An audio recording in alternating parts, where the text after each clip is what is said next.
अयोध्यावासी राम राम राम, दशरथ नंदन राम, सीता मोहन राम।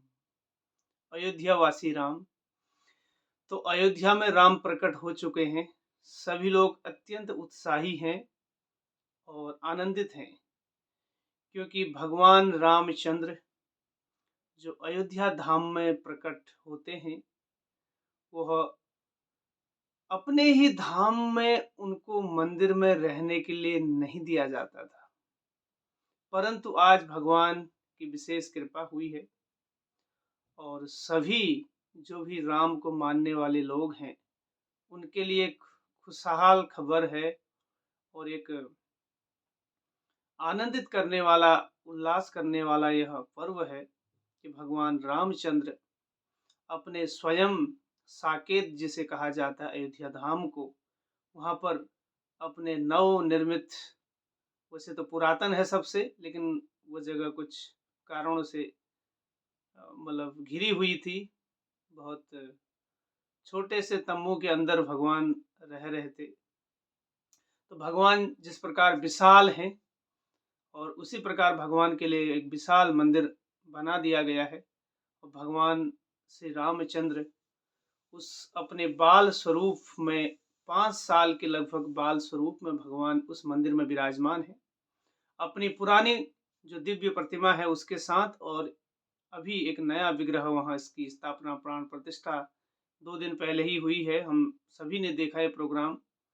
हमारे देश के प्रधानमंत्री मोदी जी और योगी जी और मोहन भागवत जी और सारे संत महात्मा, सभी लोग वहाँ थे और सनातन धर्म को मानने वाले और देश विदेश से सभी लोगों ने इस प्रोग्राम को देखा और अब सभी लोग आनंदित हैं। इसमें कोई किसी को प्रॉब्लम नहीं हुई। क्यों नहीं हुई? क्योंकि राम सभी के हैं। राम कोई आग नहीं है। राम क्या है? एक उत्साह है, एक उल्लास है, एक उमंग है। और जो वास्तविक आनंद की परिकाष्ठा है वह स्वयं राम ही है। राम रमति इति रामः, जो सबको रमाते हैं उन्हें राम बोलते हैं। और जो भगवान के जो भक्त, राम के भक्त हैं, वो राम से प्रार्थना करते हैं कि हे प्रभु हमें भी रमाइए, अर्थात हमें आपके नाम रूप गुण लीला के श्रवण कीर्तन में हमारा मन को रमा दीजिए, हम उसमें रमें, आनंद लें, क्योंकि आप आनंद के स्वरूप हैं, सागर हैं और हम सभी भी आपके अंश हैं। हम भी इस आनंद से जुड़े हैं।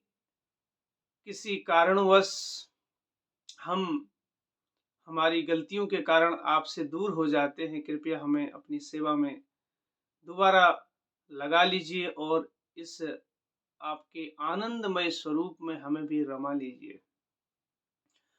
और राम की जरूरत आज सभी को है, राम राज्य की जरूरत है, क्योंकि अगर राम राज्य होगा तो इस राम राज्य में सभी लोग सुखी होंगे। क्योंकि जैसे कि भगवत गीता में भी भगवान बताते हैं, राजर्षि राजर्षि की बात आती है भगवत गीता के 4थे अध्याय में। तो पहले जो राजा होते थे वो ऋषि होते थे, वो भक्त होते थे भगवान के, इसीलिए उन्हें इतनी बड़ी पोस्ट दी जाती थी। राजनेता, जो राज करता है, राज जो करता है, वह नेता जो लीडर होता है, राजर्षि ही कहा जाता है उसको।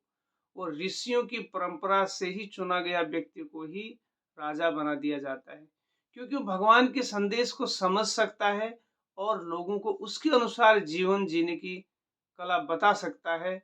और अपने जो राम के प्रति सबकी जो भावना है, भगवान के प्रति सेवा की जो भावना है, जो मानवता की भावना है, जो परोपकार की भावना है, जो अच्छे सद्गुण है सारे, वह खुद अपने जीवन में करेगा और दूसरों को उदाहरण के रूप में प्रस्तुत कर सकता, उसी को राजा बनने का अधिकार है।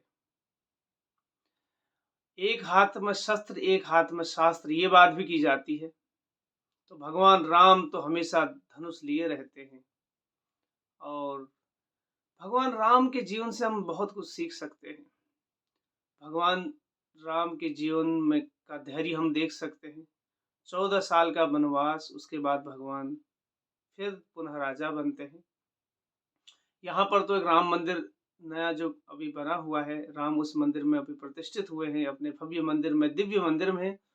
तो 500 सालों का लंबा जो भी भगवान राम के मानने वाले थे, और स्वयं भगवान को 500 सालों का इंतजार करना पड़ा। तो इंतजार अब खत्म हो चुका है और सभी लोग बड़े उत्साही हैं, और होना भी चाहिए। ये किसी धर्म, जाति विशेष के लिए नहीं है, ये सभी के लिए है। क्योंकि सभी लोग शाश्वत सनातनी हैं। जैसे अभी अलग-अलग धर्म बन जाते हैं, शरीर के धर्म होते हैं। तो सभी लोग सनातनी हैं, जैसा कि भगवद गीता में बताया गया कि हम आत्मा हैं। आत्मा सनातन है, शरीर नश्वर है, शरीर जो दिखता है वो एक दिन खत्म हो जाता है। ऐसे ही बाइबल में कहा गया है कि we are soul not body, हम आत्मा हैं, शाश्वत हैं, सनातनी हैं। और कुरान में भी कहा गया कि हम रूह हैं। रूह मतलब आत्मा, या इंग्लिश में उसे सोल कह लीजिए।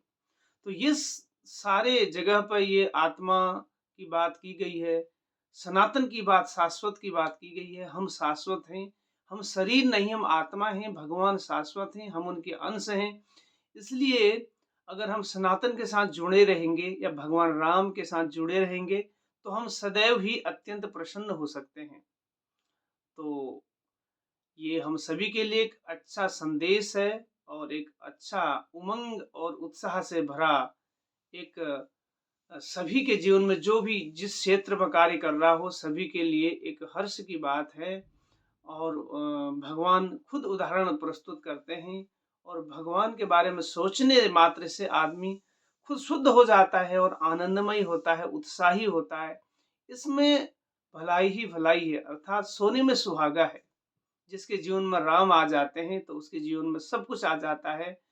वहाँ दिव्यता आ जाती है, ज्ञान आ जाता है, ऐश्वर्य आता है, सब कुछ वहीं रहता है।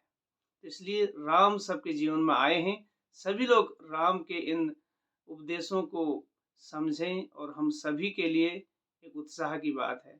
रामचंद्र भगवान की जय, अयोध्या धाम की जय। हरे कृष्णा।